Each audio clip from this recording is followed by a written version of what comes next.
Sam's 4.5.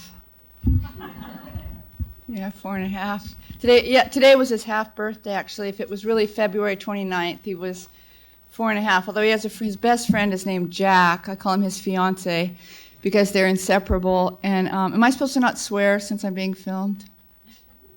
Damn! Poop! Sam and Jack say poop every other word. It's the height of 4.5-year-old humor. Anyway,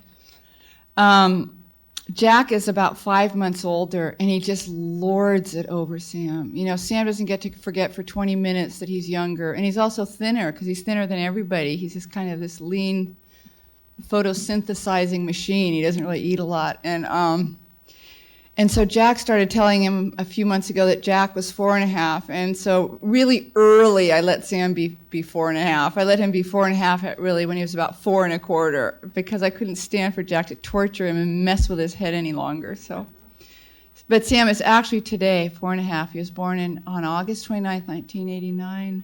God almighty, I feel like he's going to go away to college in about 3 weeks. Well, I was just saying to Robin from the bookstore that my plan, I arranged babysitting for tonight and got here, and that's as far as I've thought ahead. And a very, very old and dear friend who I haven't seen for years is here tonight, so I feel my part of the show is done, but I'm not going to leave. However, I haven't quite figured out what I'm going to do, but what I thought, I was walking around with Paul earlier, and it's my experience usually that if I've been interviewed, people come up afterwards and said they didn't ask any of the questions I wanted to know the answers to. So I thought, why don't we I brought a couple of sections from my new book, which isn't out yet. So it's okay that you don't know about it. I'm not upset. And I'll read one of them. Again, I haven't exactly figured out which one. But, and then if you have questions, you can just ask them and get the ball rolling. And usually if you ask one question, I'll talk for about 45 minutes about it and not answer it. But that's how it's going to be. But if while I'm reading, or if now, does anybody have a question now they're dying to ask? See, I rest my case. Yes? Judging by the ad copy I saw, I thought at first you were going to talk about giving birth to a book. Now, are you talking about giving literal or figurative birth to a book or to a baby, or if both of the above, can you put the two together somehow? Maybe I'll just read. No. Operating instructions was about giving birth to a baby, of course. Sort of. I mean, it was a lot about Sam. It was mostly about me. And the new book I'm working on is called Bird by Bird, and it's about giving birth to a book. Yeah, but it's not out till September.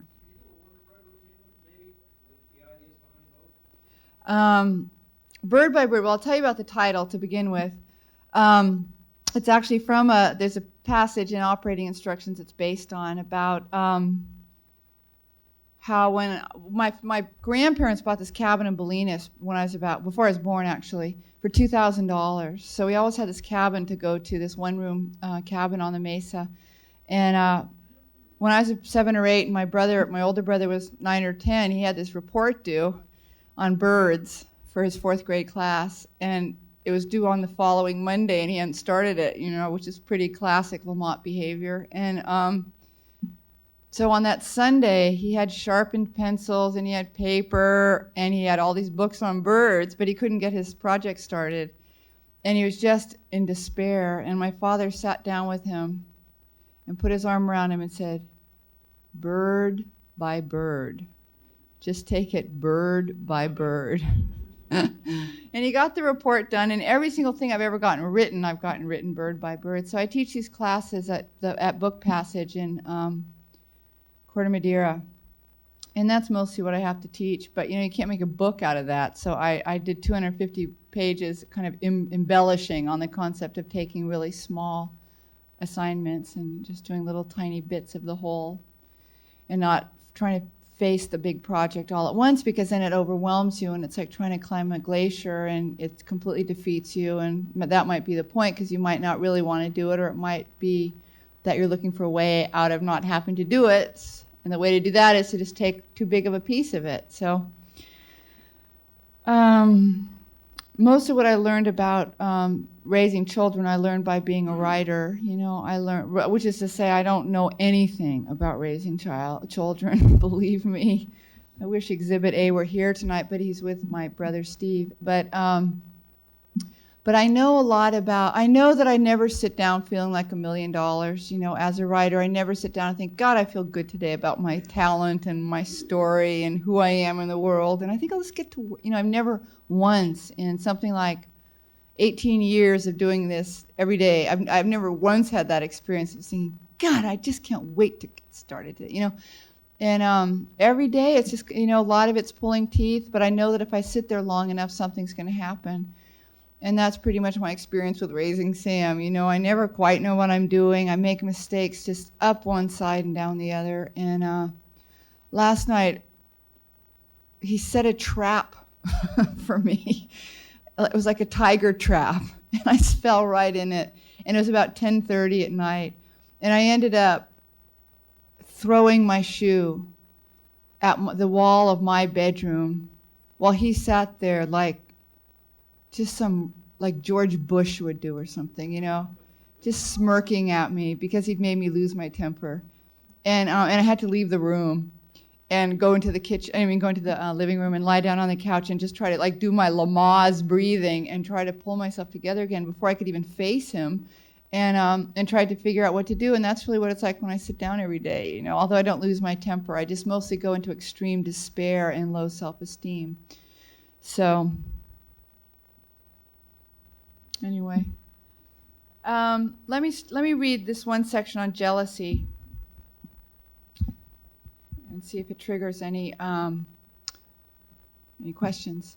This book is about writing in the loosest sense of the word. It's a lot about mental illness, I would say, and it's a lot about the psyche of the writer or the artist. It's a lot about how most of the battles that are going to come up for you are going to be inside.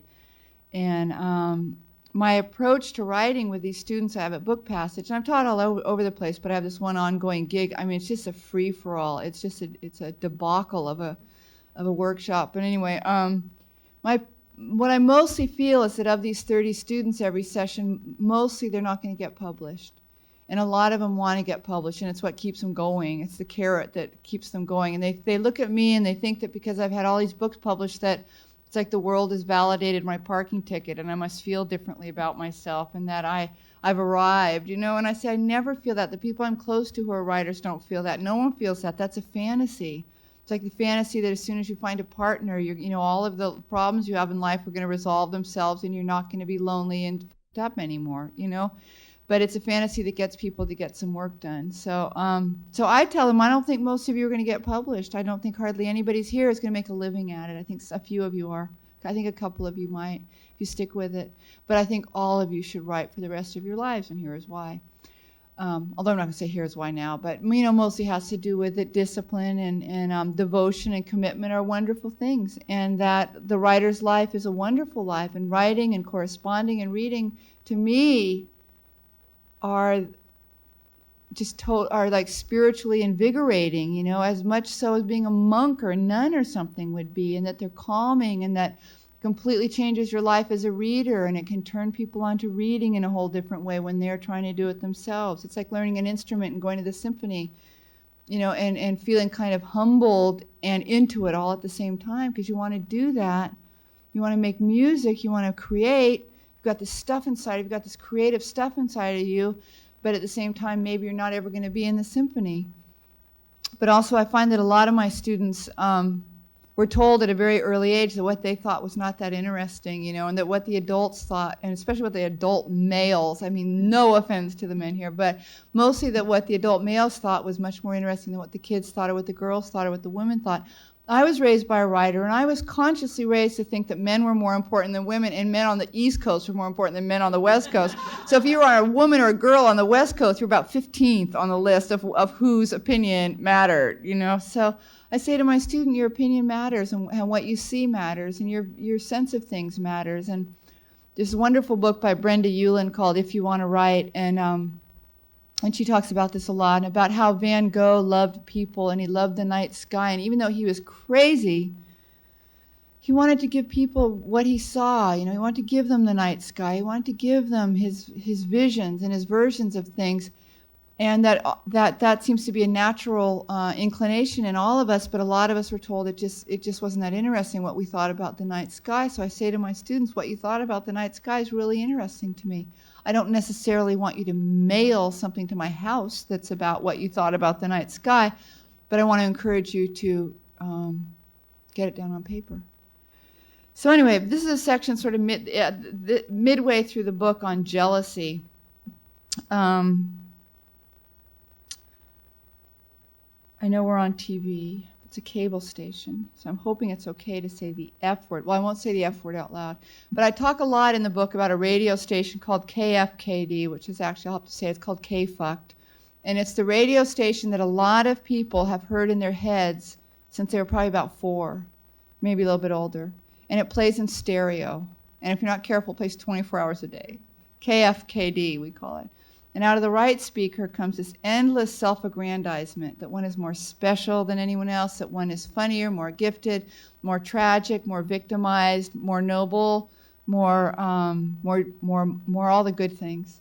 And out of the left-hand speaker comes that everything you touch just turns to dog do, that you can't do anything right, that you're not lovable, that if people get to know you well enough, they'll leave you, that people talk about, all your paranoid delusions, people get together and talk about you badly behind your back and whatnot. And so there's a whole section on trying to quiet K-Fucked radio so that you can hear what your characters want to say, because I believe your characters are inside of you, or your memoirs or your whatever, and they need you to get real quiet so that they can, it's not like you're channeling their voice exactly, but it's a little bit like you're their typist, that the story and the people kind of exist, and they pretty much know what they're about, and there's some facet of you, and there's from some very deep part of you, and they've got something to say.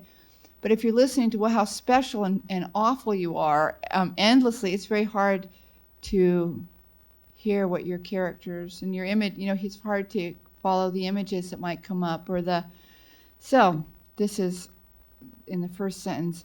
Of all the voices you'll hear on KFKD, the most difficult to subdue may be that of jealousy.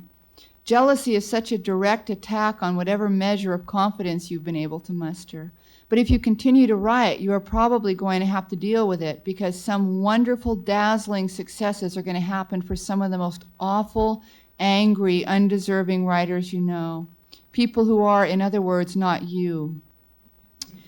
This is going to happen because the public herd mentality is not swayed by the magic that happens when mind and heart and muse and hand and paper work together. Rather, it is guided by talk shows and movie producers and TV commercials. Still, you'd probably like the caribou herd to run in your direction for a while. Most of us secretly want this. But maybe the herd is going to stuff itself on lichen and then waddle after some really undeserving writer instead. Those writers will get the place on the bestseller list, the movie sales, the huge advances, and the nice big glossy pictures in the national magazines where the photo editors have airbrushed out the excessively long eye teeth and the horns. The writer you most admire in the world will give them rave reviews in the Times or blurbs for the paperback edition. They will buy houses, big houses, or second houses that are actually as nice or nicer than the first ones. And you are going to want to throw yourself down the back stairs, especially if the person is a friend. You're going to feel awful beyond words. You are going to have a number of days in a row where you hate everyone and don't believe in anything.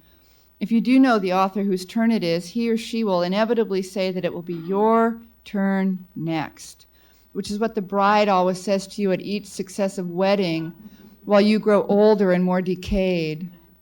It can wreak just the tiniest bit of havoc with your self-esteem to find that you are hoping for small bad things to happen to this friend, for, say, her head to blow up, or for him to wake up one morning with a pain in his prostate. Because I don't care how rich and successful someone is, if you wake up having to call your doctor and ask for a finger massage, it's going to be a long day. You get all caught up in such fantasies because you feel once again like the kid outside the candy store window, and you believe that this friend whom you now hate, has all the candy. You believe that success is bringing this friend inordinate joy and serenity and security, and that her days are easier. She's going to live to be 120. She's never going to die. The people who are going to die are the good people, like you. but this is not true. Money won't guarantee these writers much of anything except that they now have a much more expensive set of problems. The pressure on their lives is actually intensified. Good, fine, you think. I'm into intensity. Those are the problems I want. But do you really? Yes, I really do. But some of the loneliest, most miserable, neurotic, despicable people we know have been the most successful in the world. Right, but it would be different for me. I would not fall for my own press clippings. I would not mention my achievements all the time. I would not say things like, boy, you think it's raining hard today. I remember one day, I think it was the year I got the Guggenheim, it really rained hard. You'd never do that, unlike other people you could mention. That's very nice. It's going to happen to somebody else anyway. Bank on it. Jealousy is one of the occupational hazards of being a writer and the most degrading. And I, who have been the Leona Helmsley of jealousy, have come to believe that the only things that help ease or transform it are A, getting older, B, talking about it until the fever breaks, and C, using it as material. Also, someone somewhere along the line is going to be able to make you start laughing about it, and then you will be on your way home. I went through a very bad bout of jealousy last year when someone with whom I am, or rather was, friendly did extremely well. It felt like every few days she'd have more good news about how well her book was doing, until it seemed that she was going to be set for life. It threw me for a loop. I am a much better writer than she is. A lot of my writer friends do very well, hugely well, and I'm not jealous of them. I do not know why that is, but it is the truth. But when it happened for her, I would sit listening to her discuss her latest successes over the phone, praying that I could get off the line before I started barking. I was literally oozing unhappiness like a sump. My deepest belief is that to live as if we're dying can set us free. Dying people teach you to pay attention and to forgive and not to sweat the small things. So every time this friend called, I tried to will myself into forgiving both of us. I had been around someone from the South that summer who was always exclaiming, "Isn't that great?" Only she made it always rhyme with bright. So it was great. So when my friend would call with her latest good news, always presented humbly like some born-again Christian Miss America contestant, I'd say, "Isn't that great? Huh? Isn't that great?" She would say, "You are so supportive. Some of my other friends are having trouble with this." I'd say, "How could I not be supportive? It's just so darn great." But I always wanted to ask, could I have the names and numbers of some of your other friends? Sometimes I would get off the phone and cry. After a while, I started asking people for help. One person said that all of us writers are little rivers running into one lake, that what is good for one is good for all, that we all collectively share in one another's success and acclaim. I said, "You are a very, very angry person."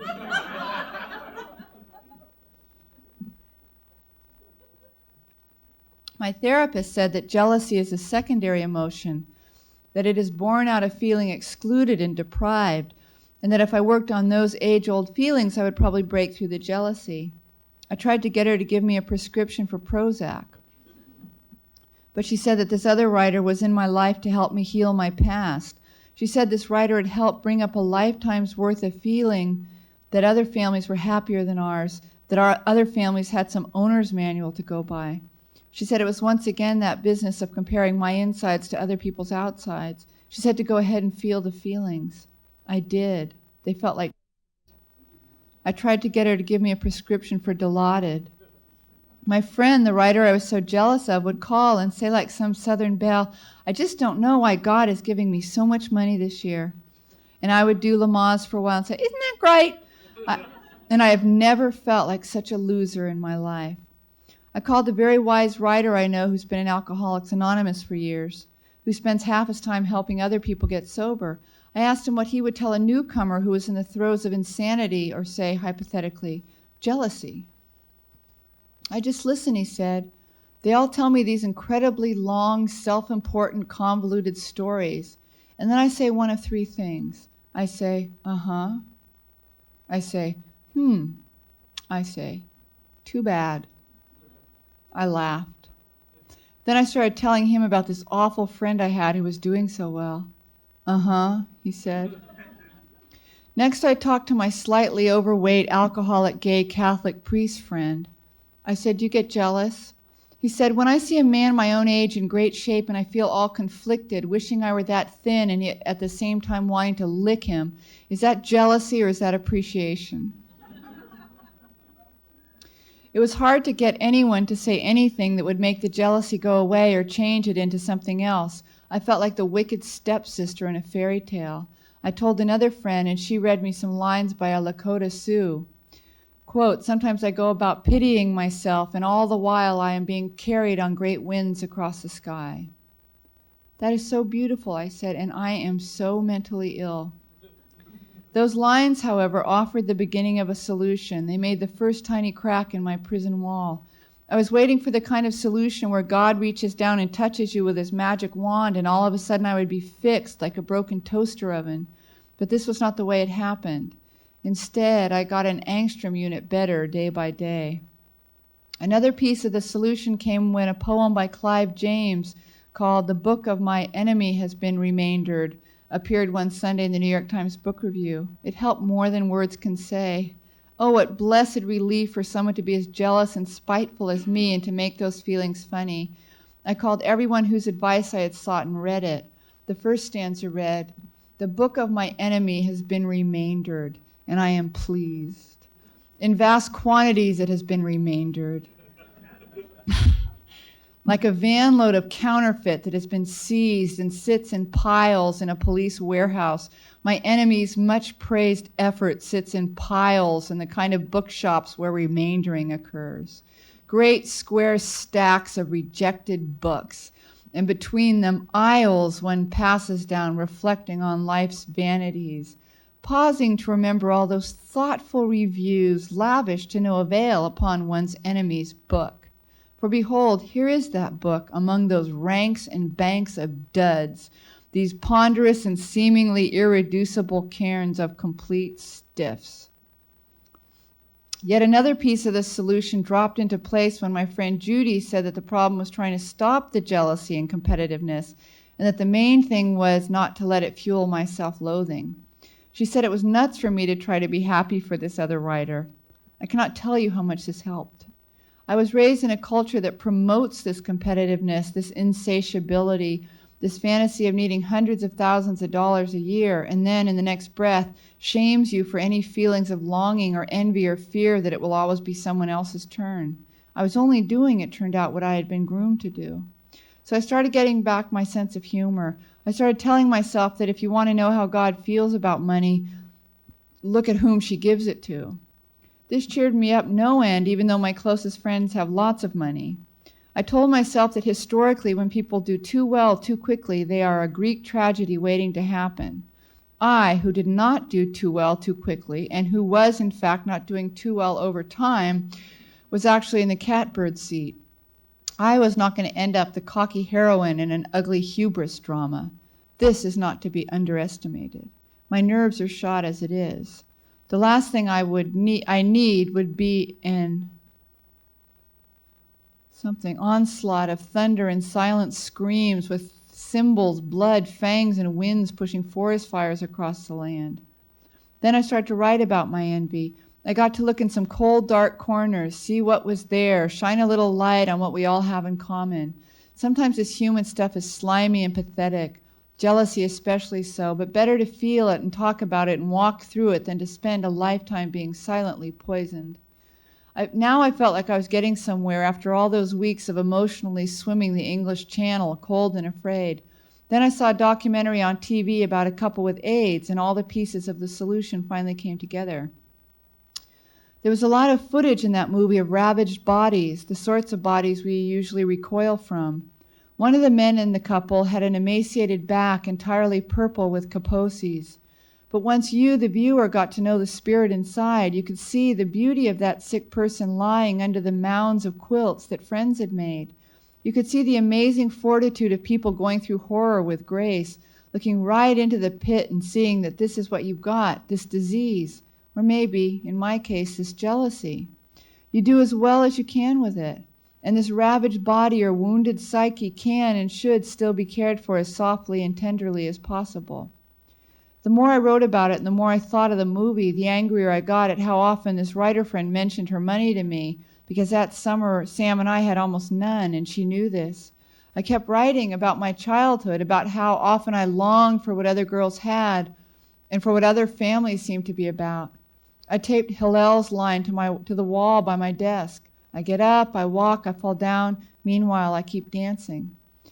The way I dance is by writing. So I wrote about trying to pay closer attention to the world, about taking things less seriously, moving more slowly, stepping outside more often. Eventually, what I was writing got funnier, and compassion broke through for me and also for my writer friend. And at this point, I told her as kindly as possible that I needed a sabbatical from our friendship. Life really is so short. And finally, I felt that my jealousy and I were strangely beautiful, like the men in the AIDS movie, doing the dance of the transformed self, dancing like an old long-legged bird. So there's 250 pages of stuff about how crazy I am and about what helps me survive it and get a little bit of work done every day. So, thank you. Ethan Kanan, who's a brilliant writer, writes 1 hour a day, and even before he was doing his medical residency, he wrote 1 hour a day. When I know another person, in fact, this person that I'm no longer speaking to, who's actually a man, but I disguised it very carefully. She wrote 2 hours a day, got up at 5 and wrote till 7, and then made breakfast. When I was staying with him and his family, I'd say, did you have a good morning? And he'd go, oh, yes. You know, like he had just been communing with his creator or something, you know, and I just wanted to take a rock and smash his head in, you know. I had so much trouble with it, but the point is that some writers write all day and some writers write for an hour. You know, and the shoulds, you know, if you're going to be shoulding all over yourself, it's going to really interfere with your work. And so a lot of people have full-time jobs. I have I'm really close friends to a writer who's internationally famous and who has a wife and lots of money. And he goes to work at about 9 and he knocks off at about 4 or 5. So that's 8 hours with maybe an hour and a half for lunch. And what I do is I work usually for about 3 hours, and there are so many moving parts in my life. And I'm trying to be the mother and the father, and I'm trying to be the breadwinner. I'm trying to keep our house just at the barest minimum of chaos, and I'm just trying to keep our head above water. I have a dog, I have a cat. The cat is pretty self-sufficient, but the dog needs to go for a walk every day. I need to go for a walk every day. I meditate every day. I read my spiritual stuff every day. So it's this kind of secret I have from these people that I don't put in 7 or 8 hours a day. So I always I exaggerate how much. No, I lie. Actually, I just realized I lie to them. I make it sound like I write a great deal longer than I do. But that's how much I can write every day. You know, when I've got something happening, if I've got galleys or I've got a manuscript that I'm capable of working all day, but I'm not sure that that's what I want to do with my life, you know. And I always ask myself, if I had 6 months to live, what would I, if I had 6 months to live, I'd start smoking again, and I would start the hour I found out would be the last time I ever flossed. You know, that would be the very, very first thing to go. But I think I would want to keep writing, and I would want to try to put stuff down. And I'd want to try to capture what I was going through and see if anything would be of help to other people. I wouldn't want to write 6 or 7 hours a day. You know, there's a lot of other stuff I would want to be taking in and giving away and getting present for, you know. So that's K-fuck definitely that you're hearing. And an hour is a lot, and a page is a lot, you know. I try to get my students to commit to 300 words a day, which is 1 page. And you write 1 page a day. Well, it sounds so easy, you know, but it's not. 1 page a day is not easy because you sit down and it's blank paper, and you may have years of bad thinking about yourself. There's people that come to my class that are 70 years old, have never written a word, and for 70 years they've seen themselves as somebody who couldn't write, you know. And page a day, end of the year, you've got 300. I can remember this way, 365 pages, you know. And say you take off 20 pages, 20 days because you got a week vacation, you got some holidays, you're sick a few days. So you take off 50 days, you got 300. I can work this out too. 350 pages, you know. So for me, and what I want to help my students get is that it's really it really gets to be a workshop on being with yourself in a different way. You know, you can be with yourself at the desk the way that your third grade teacher was with you, which is, you know, the way that a lot of people, I think, who are raised in religious households think God is. You know, it's like the unhappy high school principal who can never remember your name exactly, but who's disappointed, you know, that you're not working up to capacity, and who's always thumbing through your file.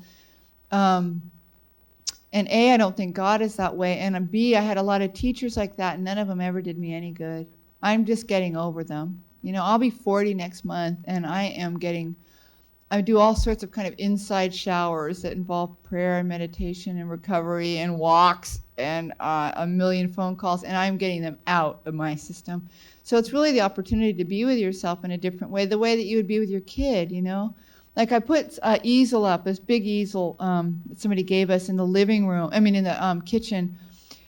And it's got a little tray for the paints, for the 259 poster paints. And I'm not, you know, I'm not teaching him all sorts of lessons that he could probably be learning, i.e. the value of 259, that you always screw the lid on when you're done with the paints because they dry out. And it's not.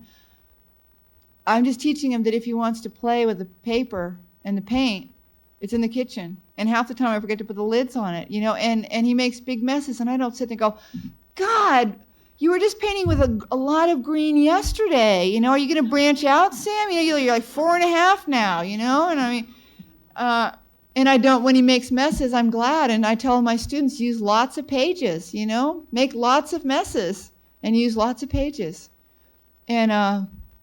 And if Sam goes and he puts a little something on a page and loses interest, I don't go, oh, for Christ's sake, Sam, money does not grow on trees. I work myself to the bone for that goddamn piece of paper. And I don't. I think, this is not my business. This is between Sam and the stuff inside of him that is creative and the unfucked with, you know, that's just like still connected to something sort of primitive and that still feels himself to be part of all this creativity in the world, you know, and he's not getting graded on it yet. You know, that'll come soon enough. So you have to ask yourself who's sitting there with you at the desk, you know, and who's sitting on your shoulder. And for me, it's like in the cartoons, you know, how they have an angel on one shoulder and a devil on the other shoulder, and the devil's going, well, we'll write later, but why don't we go make some phone calls first, you know? And the angel's just like tweetering away about my enormous gift and stuff. But, you know, I think a lot of your teachers might be sitting there with you thinking you're not doing enough, or it might be that when your parents are sitting, it might be your relatives. My relatives sometimes in my mind kind of pull up chairs in a semicircle behind me and sit there with their weird coppery breath looking at each other, you know. And I feel that, and I have to just keep getting quiet and quiet and quiet. And so I think it's fantastic if you're doing a couple sections a day. How do I decide what to write about? Oh, that's a good question. I don't know. I've written two nonfiction books in a row now, and I think of myself as a novelist, you know. So maybe I'm off track, but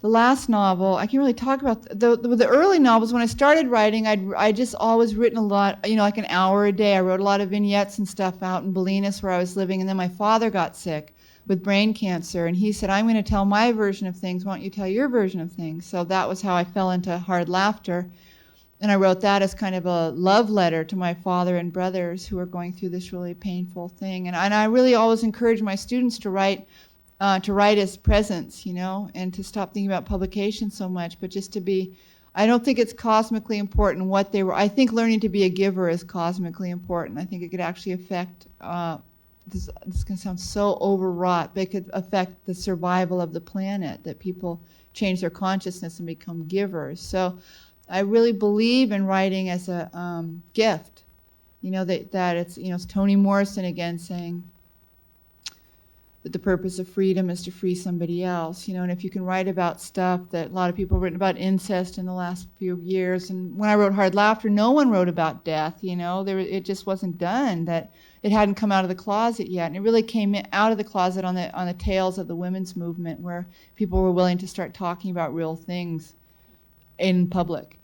But then after I wrote that, I was living in this tiny little town, and a bunch of people came up to me, a bunch of women came up to me, and because the book was very confidential and confessional, they told me a lot about child abuse that had happened to them years ago. Well, you didn't talk about child abuse any more than you talked about death, you know. I mean, you didn't get invited to parties if you did. And this was a town of 2,000, and maybe 8 women told me, and I didn't even know them. They weren't my friends.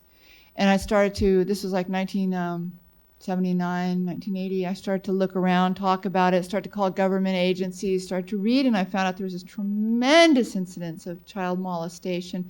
And whenever I'd mention this to any of the men I knew well, they'd get really pissed off. And I thought, I'm on to something, you know? And they'd say, oh, get off of it. That is so ridiculous. So that was how there ended up being a molestation in Rosie. Also, I was still drinking at the time. I was just a raging alcoholic, and I didn't have any plans to stop drinking, but I wanted to write about it because I really understood it, you know, and I couldn't understand what was happening to me and why I kept doing, you know, it's like behavior followed by bad consequence. Most people, you do something and there's a bad consequence, you kind of get it. You go, oh, okay, let's say I do that. Things get really funky and I hate myself. I want to die. So I don't think I will do that so often. But an alcoholic or an addict, you do the behavior, you have a terrible consequence, and you do it again, you know, and then there's a bad consequence, and then you do it again, and you do it a bad you know, that's the definition of insanity, is that you keep doing the same thing each time expecting a different result. So I was very interested in my own insanity, and I wanted to write about that, which is mostly what seems to interest me as I crank out these books.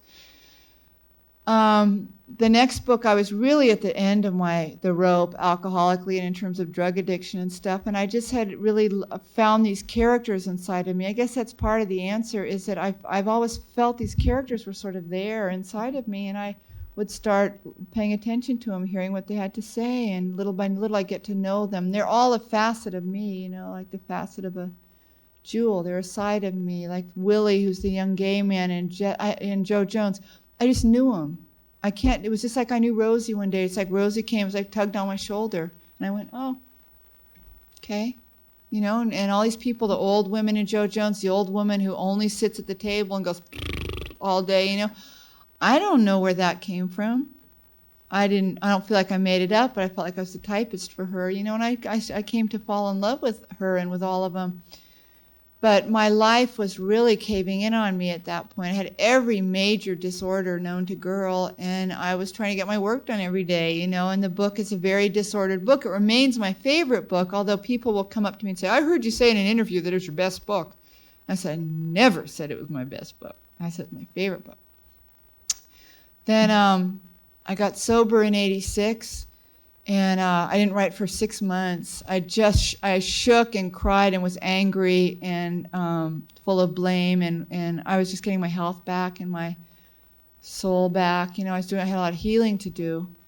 And then I had gotten in a hypnosis. I'd had a hypnosis experience many years before. And it wasn't exactly like what ended up being in All New People, but I had really gotten a lot out of it. And I started to think it would be interesting to tell a person's history from where they were that day, going backwards, the way you do in hypnosis, going back to their very earliest memory, having some sort of awakening, or, you know, having the plates of the earth inside your psyche shift somehow so that you could be with that person who had lived through all this stuff in a different way than you had been there for her at 4 or 5 or 6. And then tell the history again going forward. So I did that as an experiment for California Magazine.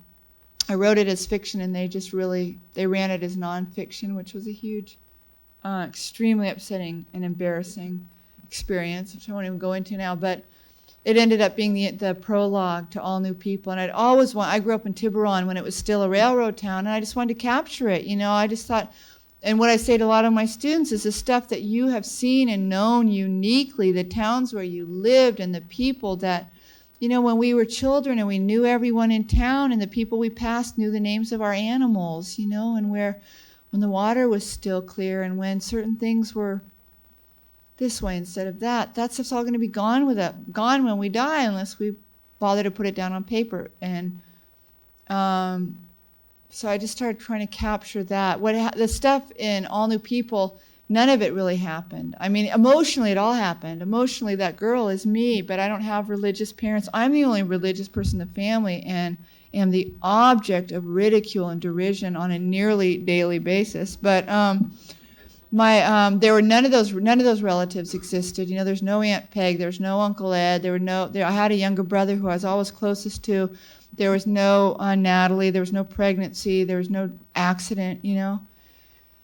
I just felt like this stuff was in me, and I was kind of getting it down. And and I always just teach that it's like a Polaroid, and you point your camera or your imaginary or psychic camera at one thing, and you think you're taking a picture of you two, and what happens is that there's a small child, that as the Polaroid develops, there's a small child in the upper right-hand quadrant. I didn't even know was in the picture, and she's holding something red, and it is just unbelievably poignant. And so the Polaroid develops, and the shadows develop, and the contrasts, and the details, and little by little you start to see something bigger than what you thought you pointed at. So then I found out I was pregnant on December 27th of 1988, and I finished the book, All New People, which was funny because since I had an all-new person in me 2 weeks later.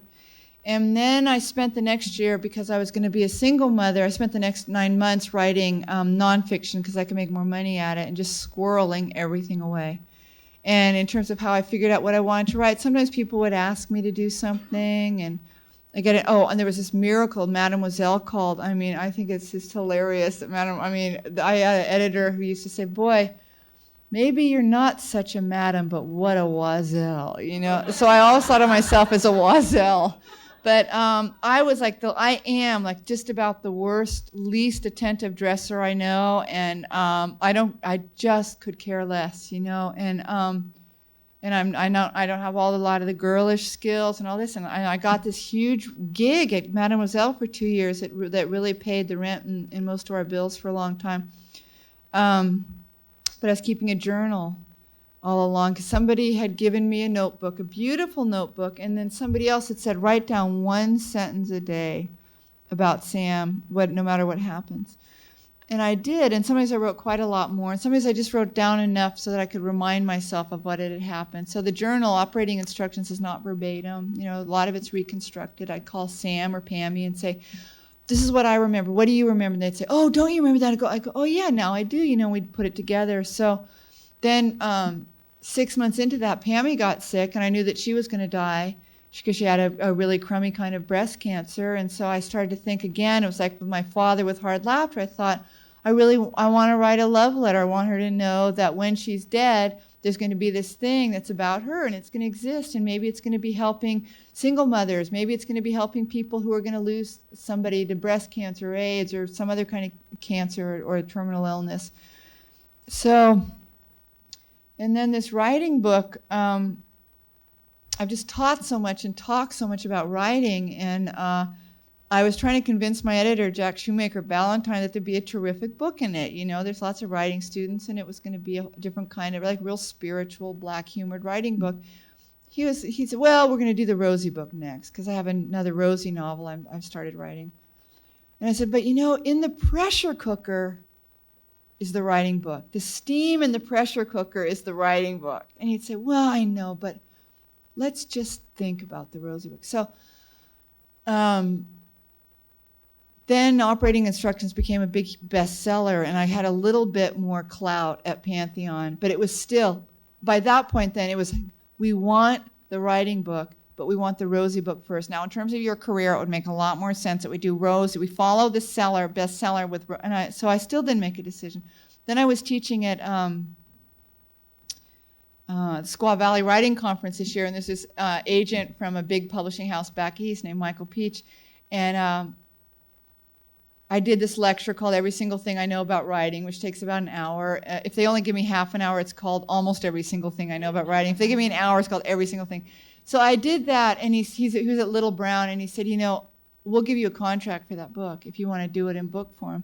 So, slut that I am, I went to my editor, Jack Shoemaker, who was also up at Tahoe, and I said, Michael Peach wants the writing. He goes, what are you talking about? We've always wanted that writing book. I've been talking about that writing book all summer to the people at Pantheon, and it went on, and the next thing I knew, I had a contract to do the writing book, So That's how it works. It's not more organized than that. I just feel stuff burning inside of me, you know. I feel stuff that catches my attention. Let me read you. I read there's a section I also brought, but I won't read, called The Moral Point of View.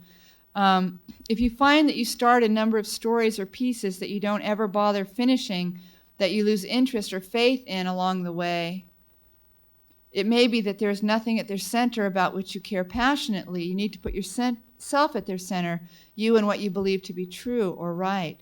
These core ethical concepts in which you most passionately believe are the language in which you are writing. And so I start stuff and abandon it because it's not what I most passionately believe in, you know. I have some really sick, strong, semi-messianic urges inside of me to save the world and to save everybody and to get everyone writing and loving themselves and doing good and and being volunteers for my causes. And so that's usually what propels me.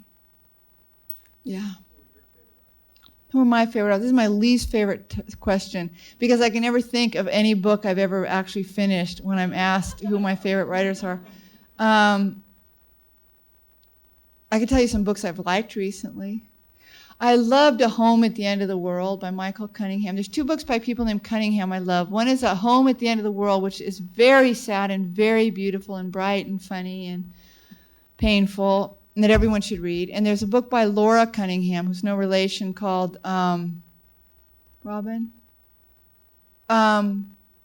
Sleeping Arrangements.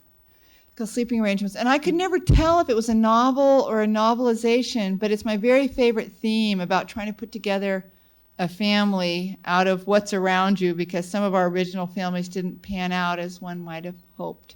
And it's about a little girl whose parents end up dying and who is raised by these two very eccentric uncles, and then eventually their mother comes to join them. And it is very funny and painful and lovely. Let's see. I like Ethan's stuff a lot. Ethan Kanan has a new book out called The Palace Lie, which is very good.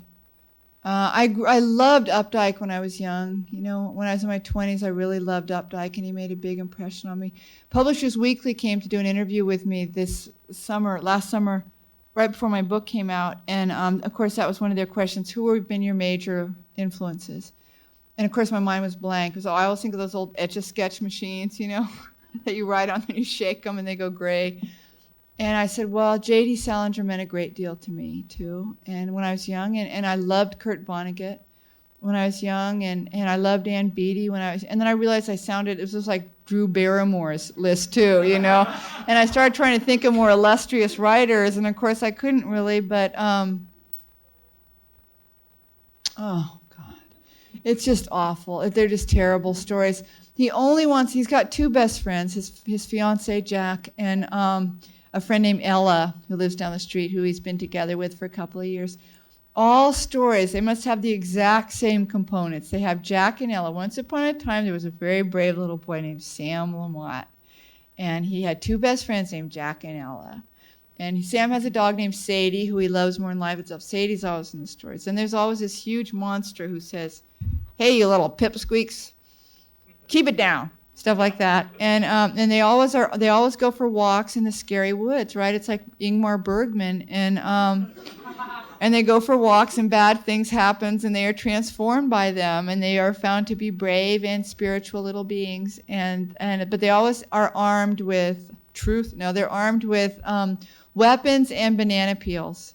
And they always have backpacks full of banana peels that they strew in the way of the bad guys. They're always bad guys. And I'll try to change things. And he goes, no. Sam and Max and Ella went to the dark woods. Okay, well, in their backpack, I'll try something. He said, no. They had weapons and banana peels. And so they're not very good stories. But we read a lot of Dr. Seuss, who was a major literary influence for me. We read Little Bear over and over and over. He loves Maurice Sendak, but he mostly wants me to tell him stories. He mostly wants to hear the same story over and over again. Maybe that's just a really very human quality. I like to hear the same story over and over again. I like to hear that, you know, evil and good good and evil are pitted against each other and evil wins. That's my favorite story. I'm a simple people. Is there one more question or one more? Yeah. I couldn't write after I first got sober because I was too fragmented. I was too damaged and my head was too loud, and I didn't know how to take care of myself. I didn't even know how to feed myself. Um, I had been masking who I was for so long that I couldn't get in touch with I couldn't get in touch with that quiet voice that's inside of me. Now I'm happy and I feel real complete, and I'd always wanted a child, and I felt now I'm happy and complete, and I won't be able to write because I need to be hungry to write. And of course that turned out to be a lie too, and I think that those 2 books I've written are, as good as anything I've written, and I never think they're very good. I mean, I mostly, I've really turned on the writing book. I feel very fearful. I feel I got beaten up by the critics. I'll just be crucified. And I've been in tears a number of times because I don't think it's not what I had in mind. And then my editor just says, you were in tears with operating instructions. You just thought it was awful. You thought you were going to get nailed to the wall. You thought that you were going to be mocked for being so emotional and so confessional and for being publicly a Christian, and kind of coming out of the Christian closet for that book and all that. And so it's good to be reminded that this seems to be cyclical in nature, to last for a few months and then to pass. But after my father died, I couldn't write for a long time. I didn't write for a very long time. And then one day, I've done this twice in my life now. When I've been at the end of my rope, I've called 2 people in 2 different situations and said I was coming for the weekend. And in one case, I was there for 1.5 years. And in another case with my brother Steve, who had moved to Fairfax after our dad died, I was there for like 8 months. I said, I'm coming for the weekend. I brought my cat, my typewriter. That should have tipped him off, And I stayed there for 8 months. But so I was there. I was doing a lot of cocaine. I was having like 30 or 40 social drinks a day and trying to get through the grief of losing the person I was closest to. And I couldn't write. And one day, at this funky little house my brother was renting, Rosie Ferguson appeared to me. And I do not, to this day, understand the process. But she came to me, and I could see what she looked like. I could see she had black curls and big, thick, ropey curls, and that she was tiny and skinny, which I was as a child. I was real skinny. And I knew her name. Turns out later, my father had written some short stories about a Ferguson family. Casey Ferguson was his character. And so it was funny because it was nice because it sort of felt like part of the lineage. But I didn't make that connection at first. She appeared. She was Rosie Ferguson. She had green eyes. And I thought, okay. And I started working with her a little bit, the way you would work with an actor, an actress, the way you work with a friend. It's like when you first meet someone, it's like opening a package or something with a whole lot of, like one of those Chinese balls that are wrapped in a million, where there's all these different little things wrapped up into these endless streams, and you just keep unwrapping and unwrapping and unwrapping. So I got to know her at that level. When I have been extremely screwed up romantically, I have been unable to write. So I don't buy into the fact that grief and insanity are necessary for the creative process. And for me, the war has happened entirely between my ears. It's been about thinking I'm less than, thinking that the jig is about to be up, thinking the phone's going to ring and they're going to say, God, you got away with murder, but we've got you a job with the phone company now, and you're going to have to upgrade the clothes a little. We're sorry that we're going to have to take away all your money that you ripped the public off of. But so it's, it's a lot of fear, and in AA, there's an acronym for fear of false evidence appearing real. There's also everything and run, but there's false evidence appearing real, which is like in my old cocaine days, I'd be on the houseboats of Sausalito, and I lived in this very swank little mother-in-law unit on a houseboat, and I was convinced at one point, one very badly coked out evening, that the people across the dock were like spying on me, and that I had to crawl from room to room. Not there were like 2 rooms. I had to crawl to avoid their infrared sensors, and they were like school teachers. They were like they were like the salt of the earth, and I like thought I had them pegged, and that's like false evidence, but it appeared real. I thought I was having clarity, I thought God had restored my glorious gift of sight, and that I was seeing what was really going on now. And when I'm having low self-esteem, like about my book, I think I'm having clarity. I think I'm seeing that it was something I should have written and that shouldn't be published. It will not help my career to publish it, you know. And I think I'm having clarity, but it's just false evidence appearing real. So that has been my struggle, and it continues to be my struggle one day at a time. It's just, I know 18 years later, if I sit there, I say this little prayer every single morning. I pray, please help me get out of my way so I can write what wants to be written. And I meditate and I get quiet and I push back my sleep. And I know now that if I sit there long enough, something's going to happen. Thank you very much. And